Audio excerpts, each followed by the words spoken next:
And the history of spices is so ancient, and it's quite amazing to think that there were spices that were found in the tombs of the pharaohs. But some of those spices that were used in the embalming process in Egypt, such as cloves, where did they come from? The only place in the world that they grew until nearly the 17th century was the Indonesian archipelago. So imagine these cloves, which were harvested and dried in very primitive conditions, transported probably between islands on little boats, then overland by camel train, along the Silk Road, down into North Africa, down into Egypt. Huge amount of time that they spent travelling. And it's also interesting to think what the quality might have been like of some of those spices.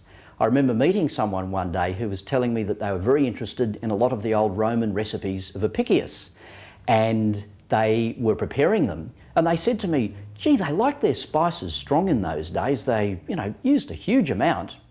And I thought about this, and I thought, well, probably they didn't, because if they were using cloves that had maybe taken 3 or 4 years or more to travel overland by camel train to eventually get to their destination, they probably didn't have anywhere near the quality and the strength of volatile oils in, say, a packet of cloves that you would buy these days. So in doing that translation, it is quite interesting.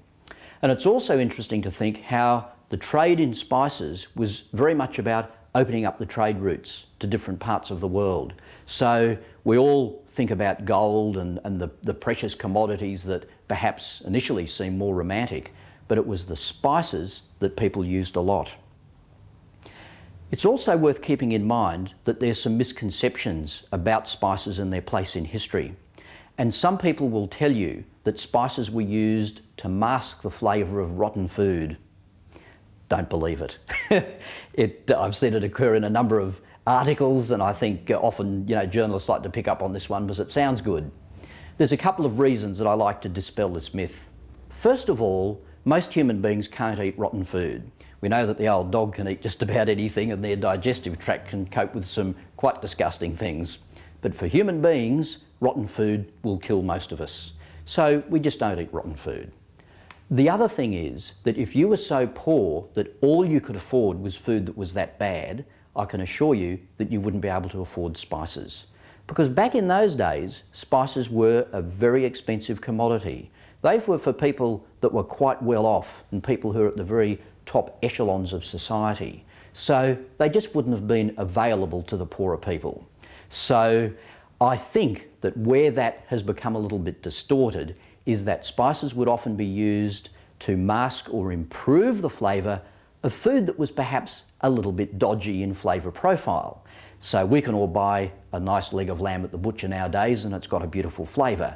But imagine if you're cooking an old sheep that's maybe getting pretty ancient, pretty strong sort of meat, smells a bit like lanolin, that awful sort of woolly smell that an old bit of sheep has.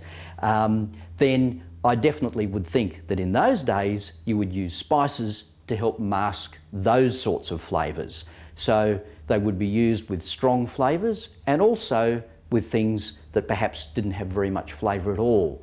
Cooking with yams and lots of carbohydrate that hasn't got a lot of flavour. Spice will add a tremendous amount of flavour to that. So I think that's where that came from. The other little myth that we like to dispel is that spices were used as preservatives. A lot of people will say, oh, spices were used to preserve food. I don't think that's exactly correct either, because although a lot of spices have got antimicrobial qualities, per se, they do not actually preserve food. Food can really only be preserved by the fairly conventional means of using salt, using high levels of acid, usually vinegar or lemon juice, or by dehydration, and of course in more modern times, canning and bottling. Now, back in the old days, when the most common form of preservation would have been by using salt or vinegar, you've got quite strong flavours in both. So if you're making pickles, they're going to be very vinegary and sharp. A little bit of spice will balance that flavour and make the whole flavour profile more acceptable. If you're salting something, if you salt that and cure it with spices, again, the spices will help to balance out the excessive saltiness required to achieve preservation, and make it taste more palatable. And fortunately, there are a number of spices that have enzymes in them that do help to inhibit microbial growth. So if the acid content in those pickles wasn't quite high enough, as it should be, because, you know, many centuries ago they didn't have little bits of litmus paper to test the pH level of the pickles they were making. So by the addition of a spice like mustard seeds, for instance, you would find that they would help the microbial stability.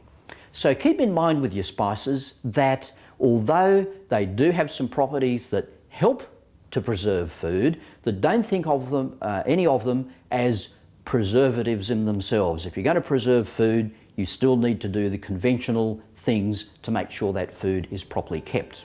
And isn't it wonderful that we get all these lovely spice flavours that make all those sorts of foods so interesting?